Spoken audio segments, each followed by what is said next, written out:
წარმოგიდგენთ რენდი კრამერის ინტერვიუს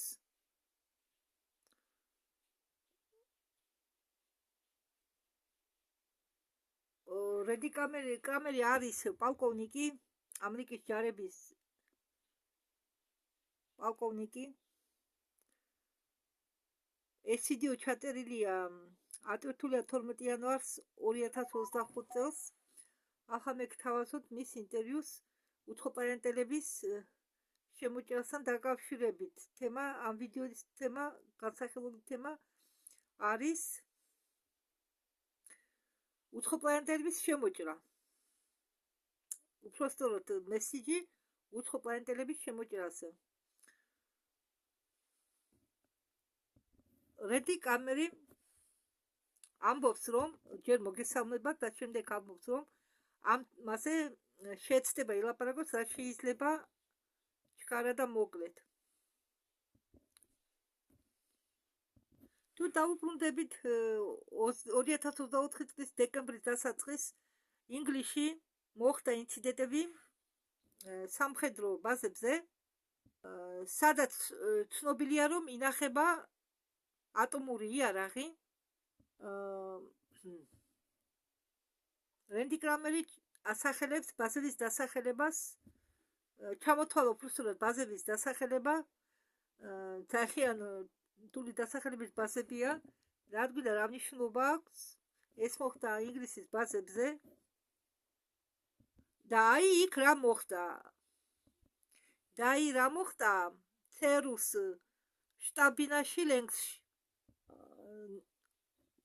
ცერუს წარმომადგენლებმა მიმართეს ნასას, რომ გამოიგზავნა თვითმფრინავი და გადაეღო ფოტო. ესე იგი ცერუს აქვს საკუთარი დანადგარი, რომელიც კარგი ხარისხისაა.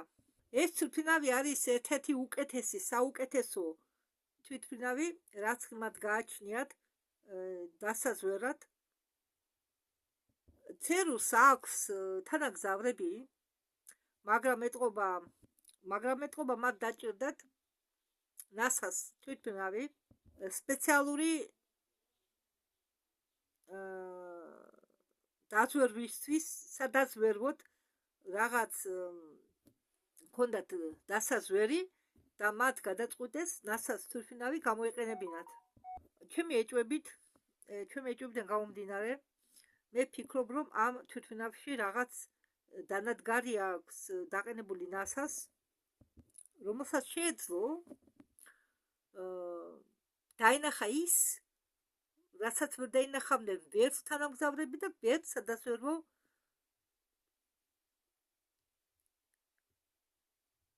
მაქნები ცერუსი.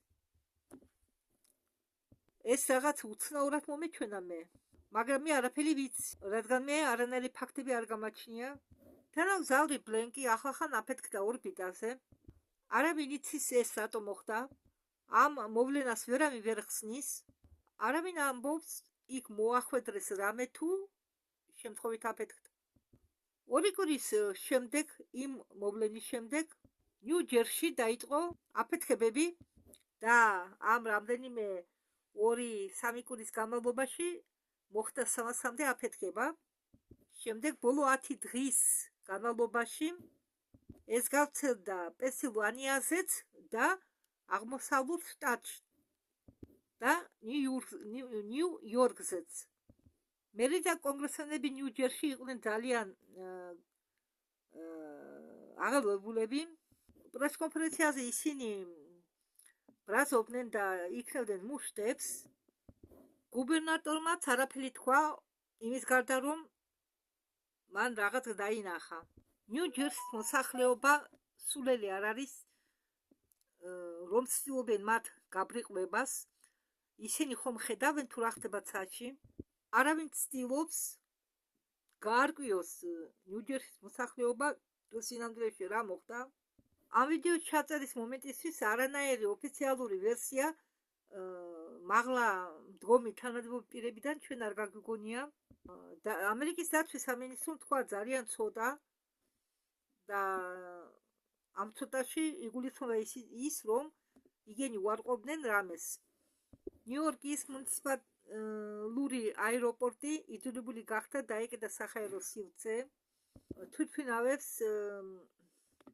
სოციალური გადარჩენის მსახურებიდან უფლება არ მიცეს გადაფრენა გაეხორციელებინა. ხო, იმ პერიოდში არავინ დაღუპულა, მაგრამ შეიძლება ადამიანის სიცოცხლე საფრთხის ქვეშ დამდგარიყო იმის გამო, რომ ვერტმფრინავით ვერ მოხერხდა გადაადგილება ავადმყოფის გადასარჩენად, რომ რამე მომხდარიყო, ხომ ავადმყოფი დაიღუპებოდაო.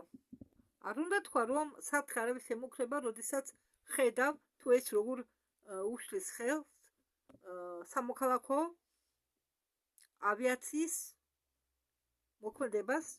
და თქვენ არ უნდა ამბობდეთ, რომ არაფერი არ ხდება, რადგან თქვენ რეაქციიდან გამომდინარე ისედაც გასაგებია, რომ თქვენ ყველაფერი იცით. ეს რომ ყოფილიყო უცხო პლანეტელელი მოწინააღმდეგე, ჩვენ მაგას ჩამოვაგდებდით, მაგრამ რადგან ჩამოგდებები არ იყო, ესე იგი თქვენ ყველა მიცოდით, თუ ვინ აწარმოებდა ამას ყველაფერს. მე გულისხმობ უსაფრთხო აპარატების ფრენას. წინა ვიდეოებში კიდე იყო ამაზე საუბარი. და რადგან ისინი არ აგდებენ ამ აპარატებს, ესე იგი იმაზე მეტი იციან, ვიდრე ამბობენ. ფედერალური სახელმწიფოდან ჩვენ გვესმის მხოლოდ სულელური პასუხები. გამონაკლისი გახდა ბრიფინგი, რომელიც სენატორების კომიტეტმა სადაზვერვო მსახურებისა ჩაატარა წარმომადგენლებთა შიდა უსაფრთხოების სამინისტროს წარმომადგენლებთან ჩაატარა ეს ბრიფინგი, რომელიც გაგრძელდა 3 საათნახევარი, მაგრამ კომიტეტის წარმომადგენლები თავს იკავებენ და არაფერს ამბობენ. და რადგან ეს ბრიფინგი ჩატარდა ამ ბრიფინგს მოუნდა 3 საათნახევარი, ესე იგი იქ რაღაც სერიოზული იხილებოდა. ბერნი სანდერსმა ადრე მის ძალიან საინტერესო ინტერვიუ, ის გამოიყურებოდა თავს შეკავებული და შოკირებული. როდესაც მას კითხეს, იცის მან რამე თუ არა, მან განაცხადა, რომ არაფერი იცი. იმის გარდა, რაც დაიკითხა გაზეთებში, მაგრამ ეს ტყუილია. კონგრესის ჩატარა კიდევ ერთი ბრიფინგი, რომელიც, როგორც თქვა, ბევრმა იყო უაზრო და რადგან სენატორები დუმლარიან ჟურნალისტების წინაშე, ეს იმას არ ნიშნავს, რომ ისინი არ ჩურჩულობენ ერთმანეთში ან არ კარნახობენ ვინმეს რამეს. და როდესაც ბენ სანდერსს კითხეს, შეწუხებულია თუ არა ის ამ მოვლენებით, მან უასუხა, რომ კი შეწუხებულია. და შემდგომში, როდესაც მას რამეს ეკითხებოდნენ, ჩანდა როგორ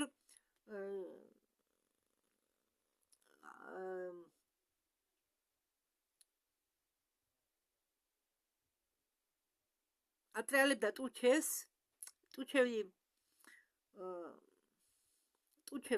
ასე ვთქვათ ეთამაშებოდა ზოგს აქვს მაგალითად წესი, როდესაც ნერვიულობს ტუჩეს იკნიტავს, ის არ იკნიტავდა, მაგრამ რაღაცნაირად ათამაშებდა ტუჩს, ეს იმას ნიშნავდა, რომ მან რაღაცა იცოდა, მაგრამ ვერ ამბობდა.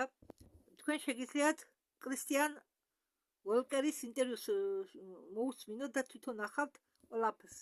უნდა აღნიშნო, რომ რამდენიმე ობიექტი, რომელსაც ჩვენ ვლაპარაკობთ, შემჩნეული სამხედრო ობიექტებთან, მაგალითად პეხოტინულ არსენალში, კმებავათა ჯარის არსენალში, სადაც ქმნიან იარაღს და ბაზა მაგუარზე იყო შენიშნული ეს აპარატები, სადაც ინახება ატომური იარაღი და საზღვაო სამხედრო ფლოტზე. ჩემი კვლევის შედეგად მე აღმოვაჩინე, რომ ხალხი კითხულობდა, რატომ მაინდამაინც ნიუ-ჯერსის ოკრუგი გუდზონის შტატი ნიუ-ჯერსი შედის ამერიკის ყველაზე აქტიურ ხუთ ელში, სადაც დუხს იცოცხლე. რატომ? არა, ესენი არ არიან არც რუსები, არც ჩინელები. თუ ერთმანეთს არ ადევნებენ თვალს, არ შპიონობენ და ეს აპარატები არც რუსეთს ეკუთვნოდა, არც ჩინეთს. მე დარწმუნებული ვარ, რომ რუსული და ჩინური უპილოტო თვითმფრინავები დაფრინავენ თავის ქვეყნის სივრცეში. ჩვენ გვაქვს დრონების სხვადასხვა კატეგორია. არის ასეთი ესე იგი დრონის კატეგორია, რომელსაც აქვს ფიქსირებული ფრთები და გაბლარიან პატარა თვითმფრინავებს. წარმოიდგინეთ დიდი სათამაშო თვითმფრინავი, სადაც ძალიან ცოტა ადგილია პილოტისთვის, თუ რასაკვირველია 12 დიუმის სიმაღლის არ არის, ეს კი მასე არ არის. ამ რაღაცეებს აქვს პროპელერები, ისინი დამზადებულია აქ და მართავენ სპეც ნაწილები, თუ არა და სხვა შემთხვევაში მათ ჩამოაგდებდნენ ან განადგურებდნენ. ერთადერთი მიზეზი თუ რა უფლებით დაფრენავენ ისინი სამხედრო ნაწილების გარშემო არის ის, რომ ის გვეკუთვნის ჩვენ.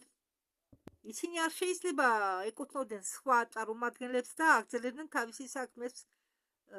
თავის საქმიანობას ჩვენ ტერიტორიაზე. ჩვენ არ დავხდებოდით ხელდაკრეფილი თუ რომელიმე უცხო აგენტი შპიონობდა ჩვენ სამხედრო ბაზებზე. ჩვენ ისტორიაში გვქონია ესეთი შემთხვევები, როდესაც არ უნდა მაგალითად კომპეტენტურ პირებს რომ გაირკვეს სიმართლე, ისინი ისე იქცევიან, თითქოს არ არიან კომპეტენტურები. ყველა ისე იქცევა მაღალთანხმების პირებს გულისხმობს ანტიკამერი, რომ თითქოს და შარვალში გააკეთენ დიდი. ხო მიხვდით მე რას ვამბობ? არ მინდა ხა ეთერში ვთქვა ცუდი სიტყვა. რაც იწონის 50 ფუტზე მეტს, ყველას უნდა ქონდეს სპეციალური საშვი, ის დრონები, რომელიც ყიდვა თქვენ შეგიძლიათ კომერციულ საფუძველზე აქვთ აკუმულატორები, ესე იგი მოკლე ვადის სახურებით, რომლებსაც არა აქვთ არანაირი საერთო იმ საკვები წყაროებთან, რომელსაც იყენებენ სხვა ობიექტებში, სხვა დრონებში, რადგან ამ სხვა ობიექტების უპილოტო საფრენი პილოტების უფრო წინწასული ვერსია და იმ ობიექტებში დაყენებული ეს აკუმულატორები არის უფრო განვითარებული და ამიტომ კომერციულ უპილოტო საფრენ აპარატებს და ამ უფრო განვითარებული საფრენ აპარატებს შორის დიდი სხვაობაა. ეს ჩამოგავს ყვამლის ფარდას და ჩვენ ხედავთ, რომ უპილოტო საფრენი აპარატები ამ უპილოტო საფრენ აპარატებს აქვთ ისეთი დამახასიათებელი რაღაცეები, რაც აკლია საჯაშუშო საფრენ აპარატებს. ამათ შეუძლიათ ჰაერში გაჩერდნენ, შეიძლება გახდნენ უჩინმაჩინი, ან შეიძლება ბრწყინავდნენ, თუ თქვენ მას შუქი მიანათეთ, პროჟექტორი მიანათეთ, თქვენ ახავთ რომ ის ბრწყინავს. ისინი მუშაობენ უხმაუროდ, ზოგიერთი მათგანი არტოვებს სითფურ ნაკვალებს. ეს ძალიან მნიშვნელოვანია. სითფური ნაკვალების არ ქონა ნიშნავს იმას, რომ თქვენ არ გენერირებთ სითბოს, ეს ნიშნავს ტემპერატურის სხვაობას. თუ ობიექტი ცივია, თუ უფრო თბილია, გარე ჰაერთან შედარებით, ის ირეკლებოდეს იქნება სხვა ფერში, ხო, ირეკლებოდეს იქნება ფერებში თავის თავს, ან იქიდან გამომდინარე თუ ოპტიკურად როგორ უყურებთ, რომელი მხრიდან. იმისთვის რომ ობიექტი გამოიყურებოდეს ისე, რომ მას არ აქვს სითბური ნაკვალები, მას უნდა ქონდეს ის ტემპერატურა, რაც აქვს ჰაერს, რომელიც მის გარშემოა, ან ის ირეკლებოდეს იქნება სხვა ფერში, რადგან ტემპერატურის სხვაობა შიგ და გარეთ ძალიან მცირეა. იმისთვის რომ არ დატოვოს სითბური ნაკვალები, უნდა იყოს ზუსტი, ეს ძალიან წინწასული ტექნოლოგია და არა უბრალო იაფფასიანი ტექნოლოგია, რომელსაც ვიყენებთ ახლა ჩვენ. სავარაუდო ის ტექნოლოგიები, რომელსაც ჩვენ ვიყენებთ სამხედრო ნაწილებში, არ ფლობს მასეთი აქტიურობით და არ არის მასეთი მძლავრი. ისინი დაფრენავენ სიმაღლეზე 15-20 ფუტის სიმაღლეზე, რაც იმას ნიშნავს, რომ ეს არის ნებადართული სიმაღლეზე მეტი, რომელსაც რთავენ დრონებს, უბრალოდ დრონებს. ესე იგი,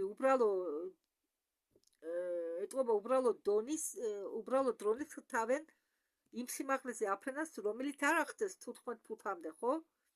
მაგრამ ეს იმ ნორმაზე მეტია, 15-დან 20 ფუტამდე. FAS კანონის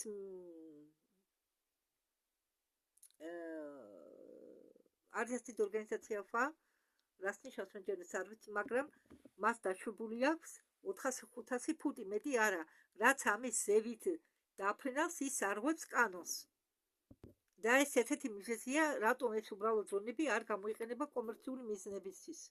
თუ თქვენ გაქვთ დრონი, რომელიც გამოიყენება კომერციულ მიზნებისთვის, თქვენ უნდა გქონდეთ ტრანსპონდერი, რადგან ეს არის სიგნალი, რომელიც თქვენ გატყობიებთ, თუ თქვენ გაქვთ ერთ-ერთი პრილაშენიებიდან, მაგალითად პრილაშენიე FA, დრონებისთვის, ხომ გესით პრილაშენიე, ტელეფონებსაც ხომ აქვს პრილაშენიე, მაგრამ ქართულად რა ქვია, მაგას მე ახლა არ ვიცი, მაგრამ მნიშვნელობა აქვს.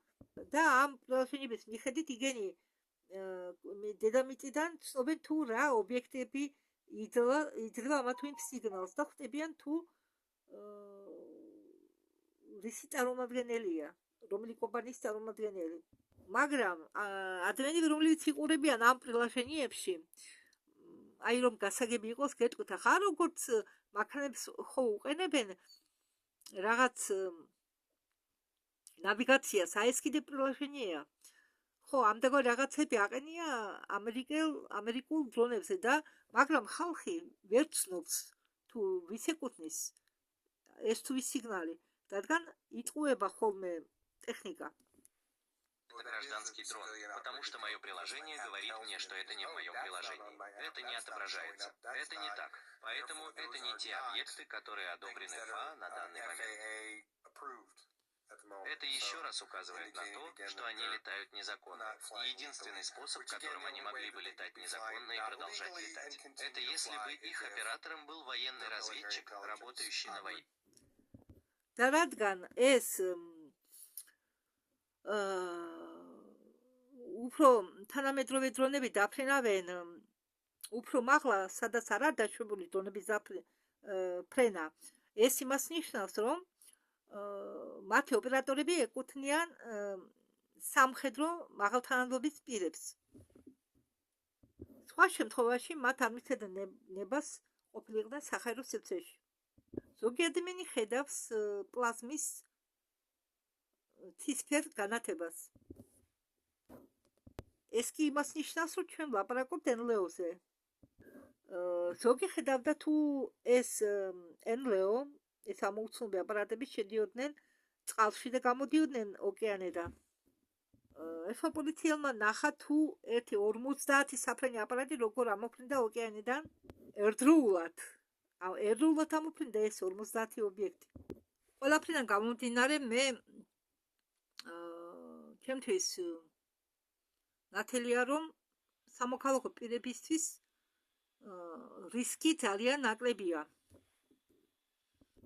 მაპატიე თუ მეცდები, რადგან მე მეუბნებოდნენ და მეუბნებიან, რომ სამოქალაქო პირები არ უნდა ხდებოდნენ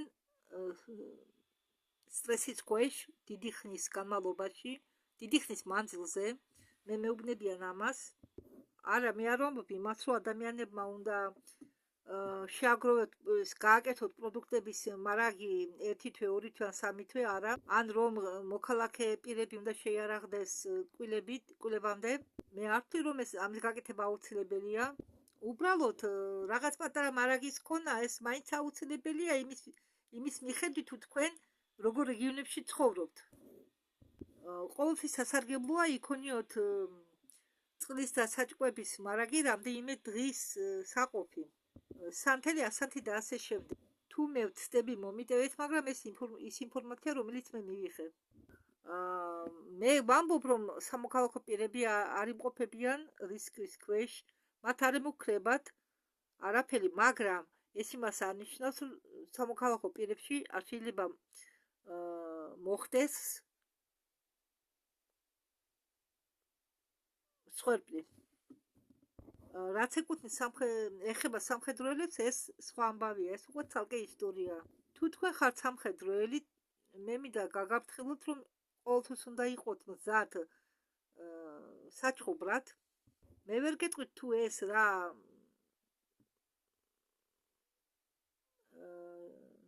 სამხედრო ჩარევა იქნება და რამდენ ხანს გაგრძელდება.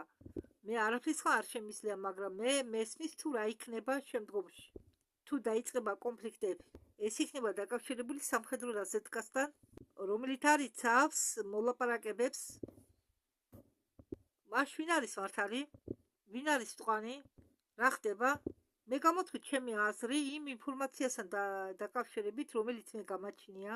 მე არ ვამბობ, რომ იმ ინფორმაციიდან, რომელიც მე ახლა მაქვს 100%-ით არის სიმართლე, მაგრამ რაღაცა 90-99% მე მჯერა ამ სიმართლისა.